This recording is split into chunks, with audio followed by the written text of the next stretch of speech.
Hello everyone, welcome back to Be the Whole You. My name is Gulveg and today we're going to talk about the full moon in Gemini. Happens on November 27th, 2023. And in a second we're going to take a look at what the tarot has to say as far as how we can best leverage this energy to our best advantage. But before we get into what the tarot has to say, let's take a look and see what is actually going on above in the stars. So the very first thing that we have to talk about is the grand cross of this full moon. And just a moment to segue, this full moon very much segues or kind of continues the energy that we talked about in the new moon video before this that happened a couple weeks ago. So, I mean, the new moons and the full moons of every month are always connected. But sometimes the connection is a lot more obvious and can be felt in a much more overt way than other months. And this is a month where it's pretty obvious. At least when I looked at this, I was like, oh yeah, this is the continuation from that energy.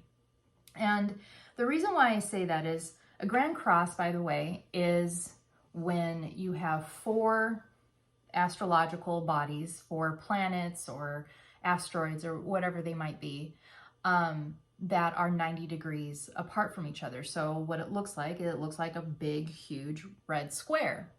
And this is a energy that creates friction. And depending on what else is going on, that friction may just make us feel like we're just spinning loops, or it may be what they talk about in runes, is Nauthiz. This is an ancient alphabet that's associated with the Norse. And what's coming to my mind is that there's this friction, Nauthiz, in the ancient runes of the Elder Futhark is the friction that is necessary. So it's said that this particular symbol of the ancient people, Nauthiz, is two sticks that rub together to create the bonfire. That's the analogy. But without that friction, you don't have any bonfire. And without friction, we wouldn't be able to move ahead. So not all friction is bad. Not all friction is resistance to our truest heart's desires, or is just there just to make life more inconvenient. So I wanted to tie this grand cross in with what was going on with the new moon a couple weeks ago, because these two events, I think, are really pivotal for a lot of folks. So in the new moon video, if you haven't taken a look at it, you might want to review it, but a synopsis of it was essentially that in the creative scheme of things, in the creative process, there's always destruction before creation. So we use the analogy of building a house. Before you build a house, you have to prep the site. You have to lay the foundation. And if a person doesn't know the long-term plan that there's going to be a house built, when you first go in there and start digging up the landscape and, you know, taking down trees or whatever it is that you have to do in order to level the land for this building, it would just look like absolute chaos and destruction. It would look like there's no purpose to it. But that isn't the case. If you know what the long-term vision is, and if you understand the purpose behind it, then it doesn't seem like it doesn't just seem like it's just absolute chaos, like that it's actually a means to an end. And that's what I'm seeing here with the friction of this grand cross on this full moon. That in the new moon, we had a lot of clarity on probably what wasn't working, what wasn't helping us be in the flow of things. And we also talked about that the fact that this whole idea that being in the flow means that things are going to be easy is really actually very detrimental to our own growth and progress, because that isn't actually the case. Being in the flow means that we're not forcing things. And I think a lot of us, if we pay attention, we can feel when we're just trying to force something. But it might still have some resistance behind it.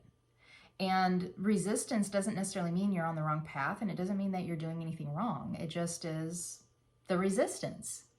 And with this full moon, with this Grand Cross, that little oomph that we need to either have clarity on how we're going to get through the resistance or obstacles that are in our way, or actually take action to do the things that we may have known for some time that need to happen, but we just haven't done the hard thing. This full moon is going to be that little tipping point that's going to give us an invitation, an opportunity to get over that hill. So the thing that's coming to my mind is the wheel card in the tarot. The wheel card is the very middle card in the major arcana in the tarot. And it represents a tipping point. It represents movement. It represents that part where there's like a wheel where, like almost a water wheel, where then it, like the energy gets to a certain point and then we have momentum. And if we stay in resistance and we stay in self-doubt and we stay more committed to the familiar discomfort of the way that we might self-sabotage ourselves versus, and we have more commitment to that than we have commitment to our dearest dreams and desires and aspirations, and what is needed for us to realize the full potential and fulfillment. If we have more commitment to the old versions of ourselves than what could be, then we have the wheel card that would be in reverse, which is where we just start spinning. So let's take a look at exactly what this Grand Cross is about. And I'll demonstrate how and why I think that this particular Grand Cross is less of an energy that's just going to have us spinning and has more potential to be that tipping point where we finally get to create a little bit of movement. So in that analogy of building the house, last month we got the blueprints, and then last new moon a couple weeks ago we really started realizing, okay, in order for this to happen, these are the things that need to go.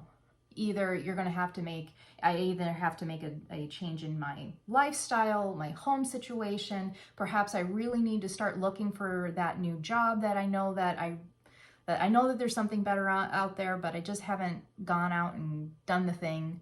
Whatever it is, like last new moon, we got the clarity on the what that needs to change in order for us to move forward.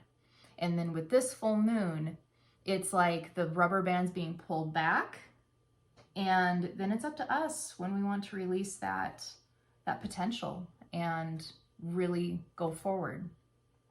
So the moon is, of course, the full moon is in Gemini. It's at 4 degrees in Gemini, and it's in opposition to the sun that is at 4 degrees in Sagittarius. And the sun in Sagittarius is conjunct Mars at 2 degrees in Sagittarius. So the sun and the moon, they're pretty much almost on top of one another. And then right across from the sun and the moon, the sun and Mars that are on top of each other, you have the moon. And the moon then is in opposition to that. Then we have at 90 degrees to that, we have Black Moon Lilith at 6 degrees in Virgo. Now, what's interesting about Black Moon Lilith being in Virgo, and which is the Black Moon Lilith, I haven't talked a lot about Black Moon Lilith on these videos, but essentially it is a place on a chart that represents like the shadow side of the moon. So Black Moon Lilith is our subconscious. It is our wounds. It is the ways that we can self-sabotage. So Black Moon Lilith is our shadowy side. It's our shadow self.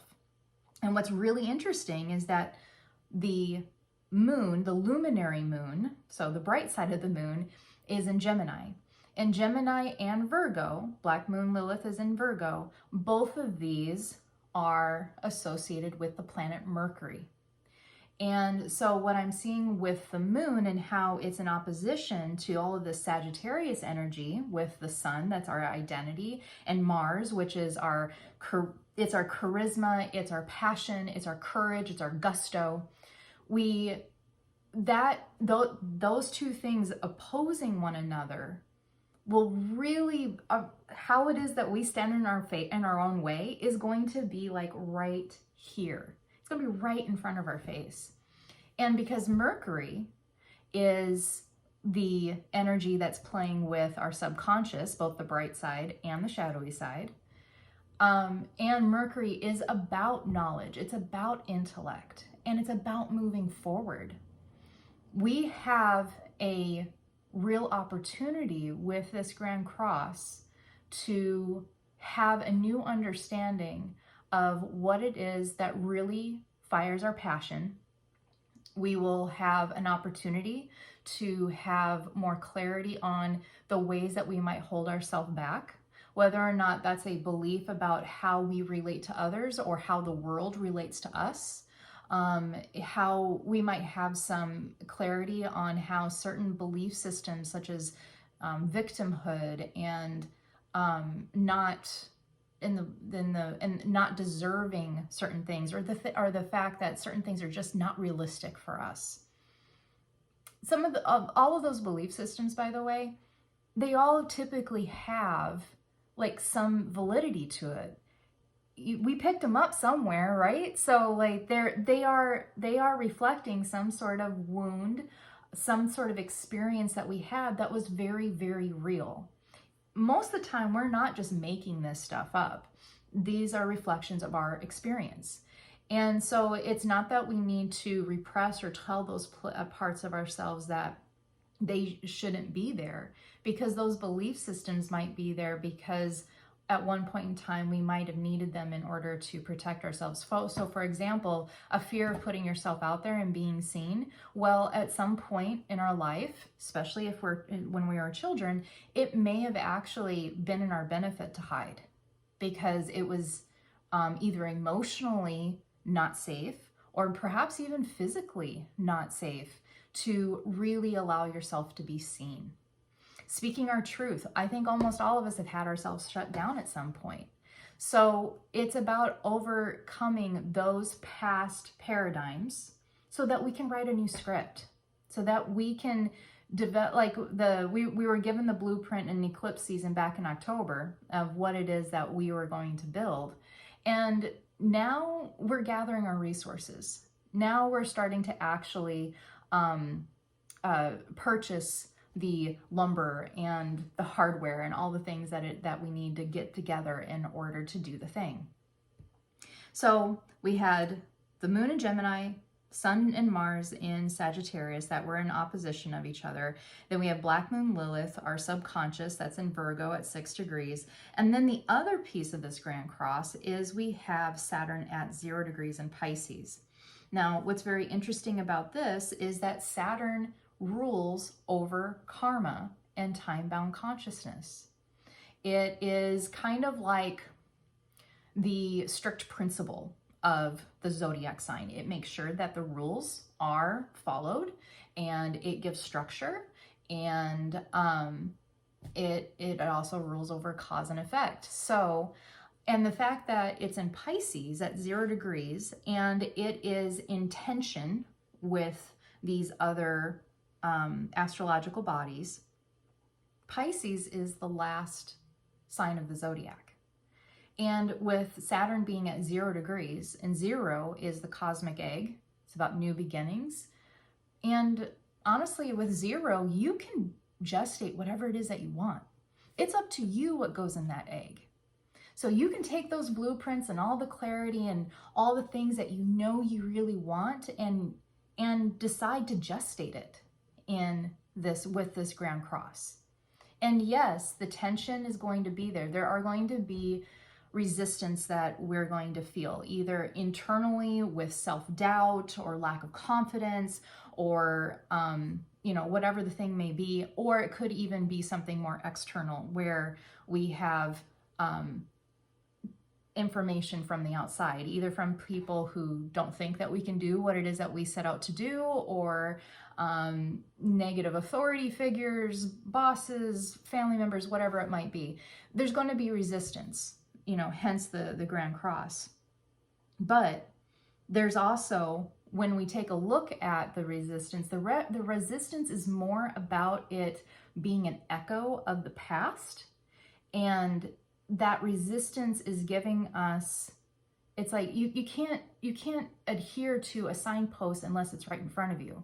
And so the resistance is coming up as information of what it is that is meant to be overcome, meant to be transmuted, meant to be healed in order for the newness to come in.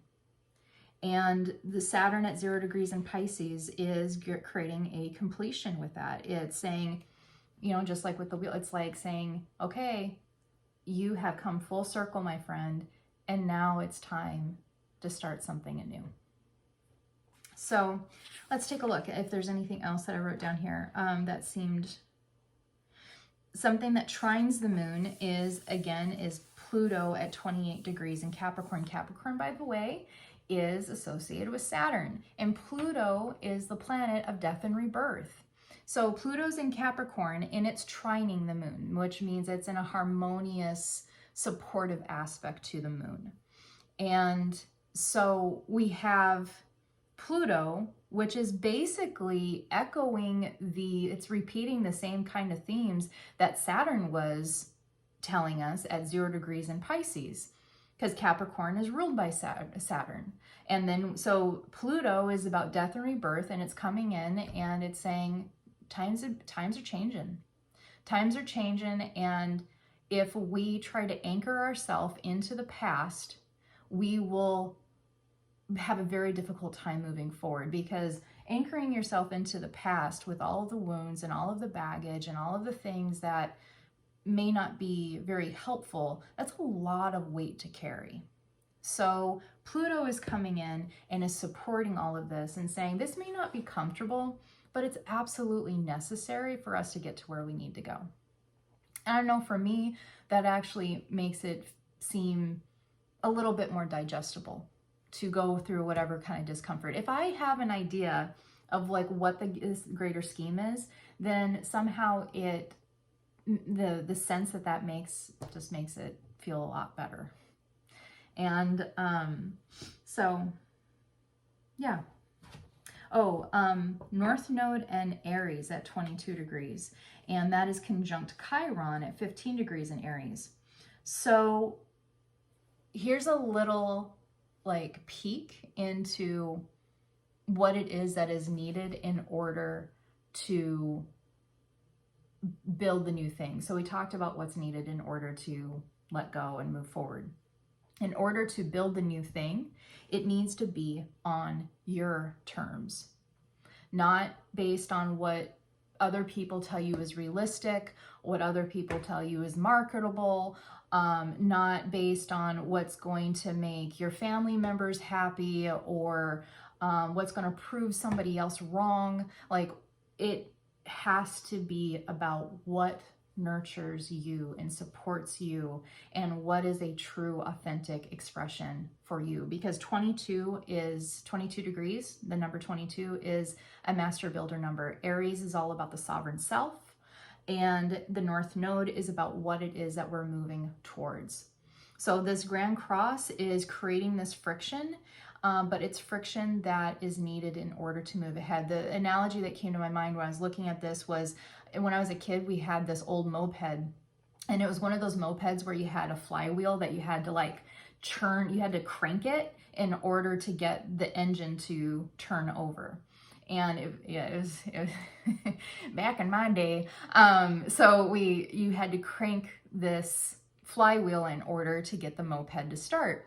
And that's what I feel like this is about, is like sometimes we had to crank it like several times to get it to go, but it was friction for a purpose. It was like where we are cranking it up in order. And at first it may just seem like same old thing again, like dealing with the same stuff, but it actually is, at the end of the day, what it's going to do is going to create enough momentum for us to hop on board and go ahead.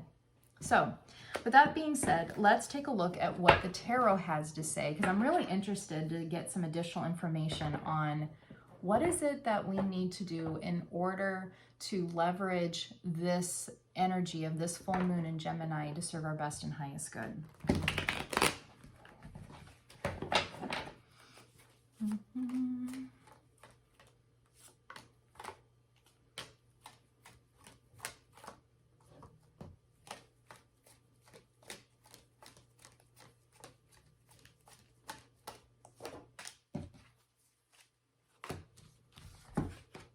All right.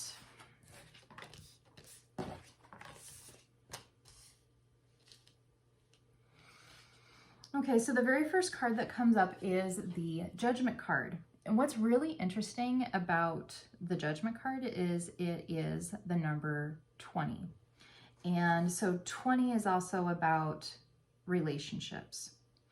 And we have the Archangel, I think in this card it's Archangel Gabriel, if I remember, is blowing the trumpet, and all of these folks, they're coming out of their eternal slumber, of their coffins, and it's about heeding the call. It's about hearing the call is the Judgment card.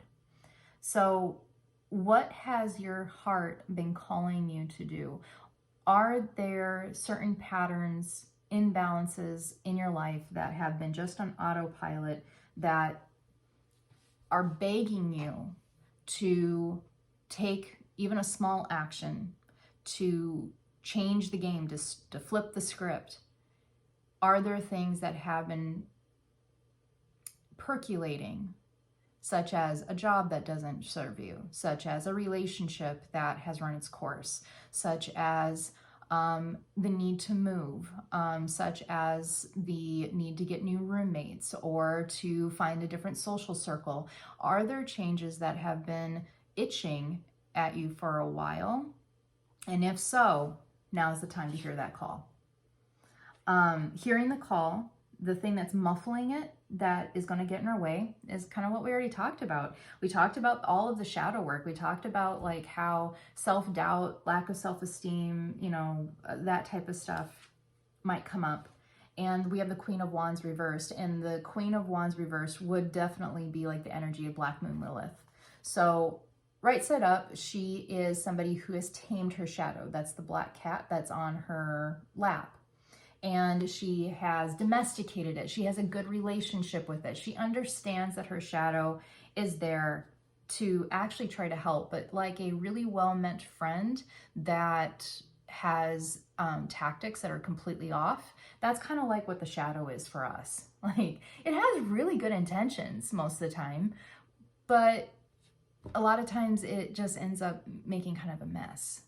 But when it's reversed, it means that the confidence that she has from her right side up version of herself, where she understands her shadow, she's not embarrassed by it, she's not shamed by it, she understands a natural part of herself.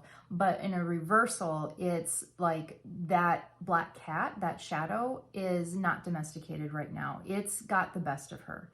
And so the thing about this, which is very interesting because we're talking about Sagittarius energy, with the sun and the Mars being conjunct in opposition with the moon. The Wands is a fire suit. The Wands in the tarot deck is about fire. We have these sunflowers that are in the background. Sunflowers always move their head to face the light.